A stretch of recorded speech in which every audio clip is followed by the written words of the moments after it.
The Missouri Secretary of State and Attorney General versus the St. Louis County Circuit Judge. That's the battle right now. Good evening, everyone. I'm Jim Reed. And I'm Brittany Pieper. The battle surrounds the Safe at Home Address Confidentiality Program, which is designed to keep the addresses of survivors of domestic violence confidential. KOMU 8's Ben Burke is in the studio with more on the hole in that program and how Secretary of State Jay Ashcroft plans to strengthen it. Last week, about 1,500 participants in the Safe at Home program were asked to reapply to the program after an application error. This came after one participant was required to share her address even though she was in the program. Today, Ashcroft is starting to fight back. Secretary of State Jay Ashcroft is determined to strengthen the Safe at Home program. This is incredibly important to me.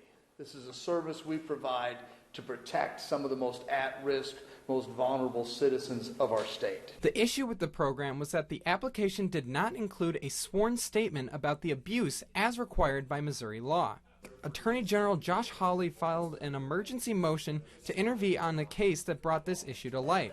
But Ashcroft says the St. Louis County judge is refusing to hear it. This raises concern for some about state protection of survivors of domestic violence. Missouri laws have really changed when it comes to protecting victims of domestic violence. And I think this is part of a larger problem that we're seeing in the state as far as how are we protecting these victims. All this doesn't shake Ashcroft's confidence regarding the program. I am confident, as I said, that the other members of the legislature, besides those that are here today, understand the gravity of this issue and will work swiftly to pass this legislation to protect victims of abuse, rape, and human trafficking. Ashcroft is also teaming up with House Speaker Todd Richardson to amend the Safe at Home program law. In the studio, Ben Burke, KOMU 8 News. The Boone County Medical Examiner is still working to identify a body found Monday in a Fulton storage bin filled with concrete. Police say it's likely that of Carl DeBrody. The 31-year-old was reported missing more than a week ago when he walked away from the Second Chance group home.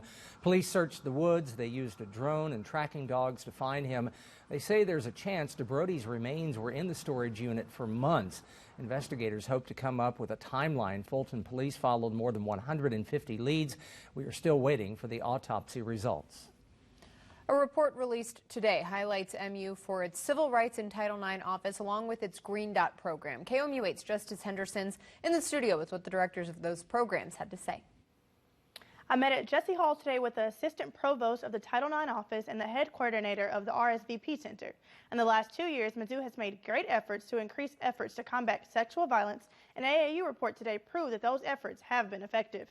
A new report shows that MU has been helping its students feel safer on campus. The Green Dot program and the Title IX office were highlighted today in the Association of American Universities report. Let them know about resources on campus, ways that we can help them stay in school or stay employed, and to make sure that they get the support they need from places like the RSVP Center, the Relationship and Sexual Violence Prevention Center. Other universities across the country have also started adopting MU's campus policies and procedures. Green Dot strategy encourages bystander intervention when individuals see situations that they believe might lead to violence. So they can do that in a way that makes sense for them, that is safe and mostly comfortable. The report also showed that 87% of the participating schools indicated that data from surveys stimulated new conversation among students. I think on our campus specifically, it's been brought to the forefront more just because students are more willing to talk about it. Like we don't have to use the big verbiage about what consent is or what this is. If you understand the basic terms of everybody can do something, everybody can stand up and say and do something, then you're using that Green Dot mentality. You can find more information and a link to the full report on our website at KOMU.com. In the studio, Justice Henderson, KOMU 8 News. The Missouri House approved a supplemental budget today. Most of that money will go for unexpected Medicaid costs. Of the $241 million, $44 million will come from the state's general revenue. $10 million will go to MoDOT, plus money for new voter IDs, an expense the state is responsible for. The NAACP, Planned Parenthood, and 10 other groups organized a Moral Missouri rally today at the state capitol. The coalition voiced concerns on issues ranging from minimum wage to fetal tissue. It says one proposed bill would allow minority employees to be harassed without repercussions. The bill would require discrimination to be the primary factor in a case rather than just one factor. The sponsor says it improves Missouri's litigation process. Make sure we have litigation that's balanced for the business as well as employees. We want to protect our employees from discrimination, but not to the extent that it's to the detriment of our businesses and having businesses wanting to come into this state. It makes it harder for people who have been harassed or victimized in the workplace or in the public to seek redress, to take those people to court if necessary, or simply to complain without being retaliated against. The bill has passed the Senate and is working its way through the House. It was rainy most of the day. Megan's been tracking those showers to see when they'll stop, so let's check in with her for a look. We received plenty of rainfall throughout the day today, ranging from ½ an inch of rainfall north of I-70 to 2.5 inches of rain south of I-70. Temperatures are cool heading into the evening hours in the mid to upper 40s throughout the whole area. Tomorrow we'll start off the day cool as well at 42 degrees, warming up to 62 by the afternoon. I do have more rain chances on the way, as well as a cool down temperature-wise after the break. Here's what's happening right now. There's a lot of trash talk going on around City Hall. It's probably not what you think, though. KOMU 8's Abby Breidenbach joins us with exactly how much trash they're talking and what it means for much of mid-Missouri. We are talking about more than 4 million tons of trash. Your trash, my trash, pretty much everyone's trash, all over Boone County and the surrounding counties. It might not look like it, but this landfill is pretty close to reaching its capacity. So the city says it's time for a new one. The first step for constructing a new landfill cell was a meeting held today. If the plans go through, 11 acres will be designated for the new hole. Having a place this size for waste is important to keep costs low. Plus, there's something special about the space here in Columbia. The main difference between the way we operate and the way other landfills operate is we want to introduce moisture into our waste mass to accelerate its decomposition, where the more standard type of landfill wants to exclude moisture and has a slower decomposition rate than our landfill does.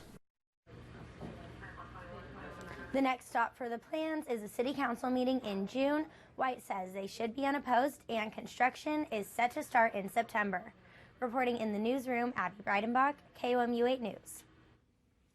A portion of a new federal education law is helping homeless students. Under the Every Student Succeeds Act, schools must provide transportation to homeless students for the entire school year, even if they find permanent housing during that time. Under the previous law, schools did not have to continue providing transportation to those students. A Jefferson City Public Schools director says the law keeps students in the classroom.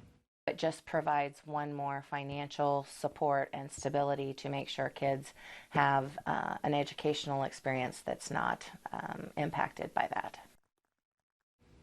Although the policy is in effect, Missouri has not finalized the rest of its version of the law. It must be submitted by this September.